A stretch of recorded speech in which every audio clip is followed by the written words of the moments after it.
अब चुप भी हो जा शैतान, नहीं तो तुझे सियार के मांद में फेंक दूंगी। यह सुनकर सियार बहुत खुश होता है। बच्चा चुप नहीं हो रहा है, अब तो जरूर यह बच्चे को मेरी मांद में डालने आएगी। वाह, शिकार तो खुद ही मेरे पास आने वाला है, फिर मैं भला यहाँ क्यों खड़ा रहूं? चलकर अपनी मांद में आराम करता हूँ। मध्य प्रदेश के जंगल में एक सियार रहता था। वह बहुत ही आलसी और कामचोर था। वो दिन भर अपनी मांद में ही पड़ा रहता था। उसके आलसपन से उसकी पत्नी भी उससे परेशान ही रहती थी। बच्चों के लिए खाना भी उसके पत्नी को ही लाना पड़ता था। लेकिन ऐसा कितने दिनों तक चलता। एक दिन उसकी पत्नी उस पर चिल्लाई, बस अब बहुत हो चुका, या तो आप शिकार करने जाइए या मैं ही अपने मायके चली जाती हूँ। बेचारा सियार ठंडी जमीन पर लेटकर बहुत ही अच्छा सपना देख रहा था। सियारिन के फटकार से उसके सपने का कबाड़ा हो गया। कितना अच्छा सपना देख रहा था, थोड़ा और सो लेने देती तो क्या घट जाता तुम्हारा। सत्यानाश कर दी मेरे सपने का। बस सपने ही देखो और कोई काम धंधा तो है नहीं तुम्हें। लास्ट बार समझा रही हूँ, शिकार करने जाते हो कि मैं अपने मायके जाऊं। ठीक है भाग्यवान, जाता हूँ। तुम तो नहा धोकर मेरे पीछे ही पड़ गई हो, जब देखो तब कोसती रहती हो। आज तो मैं शिकार करके ही आऊंगा। यह कहकर सियार निकल पड़ा।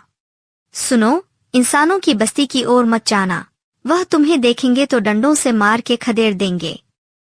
यह सुनते ही सियार की आंखें चमक उठी। वह तेवर में आकर बोला, रोज रोज ताना देती रहती हो, अब तो मैं इंसान का ही शिकार करके लाऊंगा। ऐसा बोलकर सियार बस्ती की ओर चल पड़ा। थोड़े ही देर में सियार बस्ती के समीप पहुंच जाता है, परंतु बस्ती में घुसने की उसकी हिम्मत नहीं हो रही थी। सियारिन से बोल तो दिया हूँ, परंतु इंसानों का शिकार करना किसी चुनौती से कम नहीं है।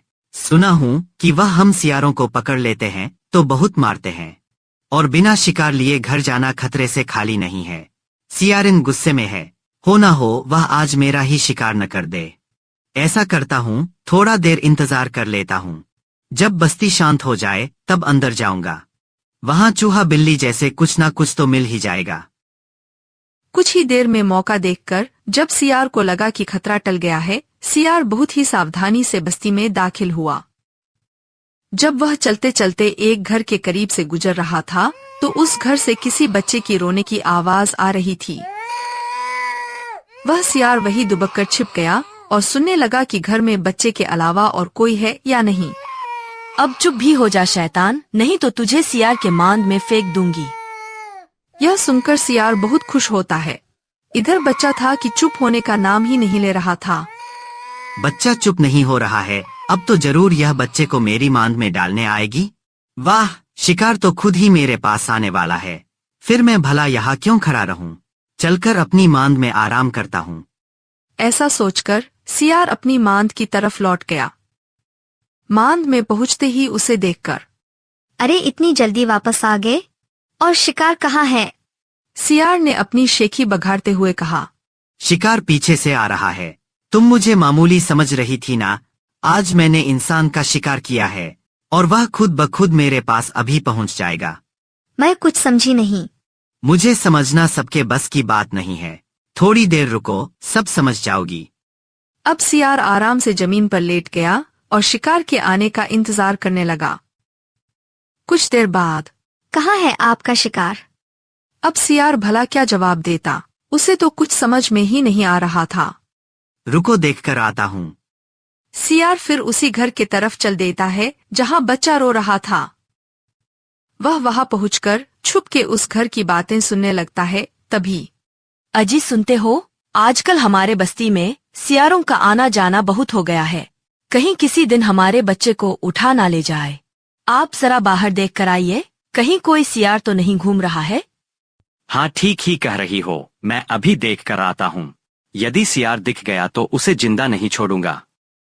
यह बात सुनते ही सियार की पेंट गीली हो गई और वह पलक झपकते ही वहां से 9-2-11 हो गया।